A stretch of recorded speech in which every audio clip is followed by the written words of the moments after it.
রেলে কাটা পড়ে মর্মান্তিক মৃত্যু, বছর ৭৫-এর এক বৃদ্ধের। এবং এই ছবি ধরা পড়েছে তেলিয়ামুড়া থানা এলাকার মাইগঙ্গাতে। বিশেষ করে যে খবর পাওয়া গেছে, মনমোহন সরকার নামের এক ৭৫ বছরের বৃদ্ধের তার দেহ উদ্ধার হয়েছে। একদিকে যেমন এই ঘটনাকে কেন্দ্র করে গোটা এলাকা জুড়ে ব্যাপক চাঞ্চল্য তৈরি হয়েছে, ঠিক একইভাবে গোটা ঘটনার পরিপ্রেক্ষিতে রেল পুলিশের ভূমিকা নিয়েও কিন্তু ক্ষোভ প্রকাশ করতে দেখা গেছে এলাকাবাসী সহ বিভিন্ন অংশের রেল যাত্রীদের।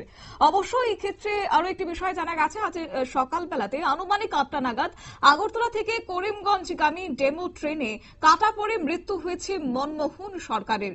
তবে আশ্চর্যের বিষয় হলেও সত্যি যে মৃতদেহ দীর্ঘ সময় রেলের ট্র্যাকে পড়ে থাকলেও প্রায় ২ থেকে আড়াই ঘন্টা পর ঘটনাস্থলে পুলিশ এসে উপস্থিত হয়েছে রেল পুলিশ। এবং স্বাভাবিকভাবেই এই মাত্র ১.৫ থেকে ২ কিলোমিটার দূরত্বে অবস্থিত স্টেশন থেকে ঘটনাস্থলে পৌঁছতে যদি ১.৫ থেকে ২ ঘন্টা সময় লাগে, তাহলে যথারীতি যাত্রী সাধারণ এবং একই সঙ্গে স্থানীয় মানুষরা কিন্তু তার বিরুদ্ধে ক্ষোভ প্রকাশ করতে দ্বিধা বোধ করবে না। তার ছবি এবার ধরা পড়েছে।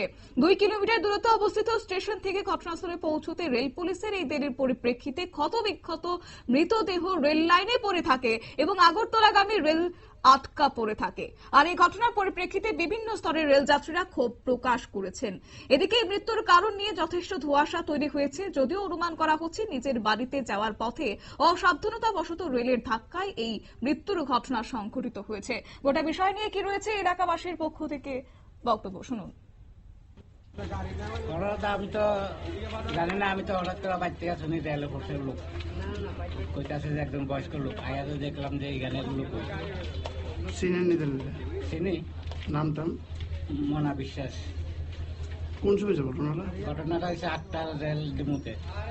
কখন কটা বাজে? তখন তো প্রায় ৯:৩০, প্রায় ১ ঘন্টার উপরে।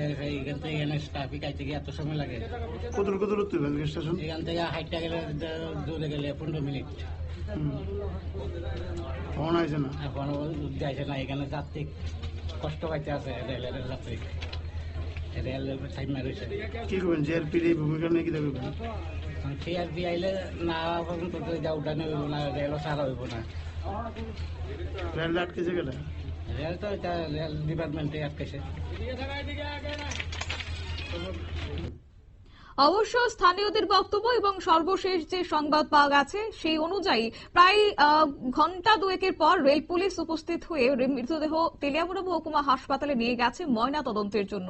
অবশ্য এখানে আরো একটি বিষয় উল্লেখ না করলে নয় যে সেখানে অতীতেও একই জায়গায় একইভাবে বেশ কিছু মৃত্যুর ঘটনা সামনে এসেছে, তারপরেও কেন রেল পুলিশ সদর্থক ভূমিকা গ্রহণ করছে না, সতর্ক হচ্ছে না, তা নিয়ে কিন্তু যাত্রী সাধারণ থেকে শুরু করে স্থানীয়দের মধ্যে ক্ষোভ বিরাজ করছে। নিয়ে নিচ্ছে ছোট্ট একটি বিজ্ঞাপন, বিরতির সঙ্গে থাকুন।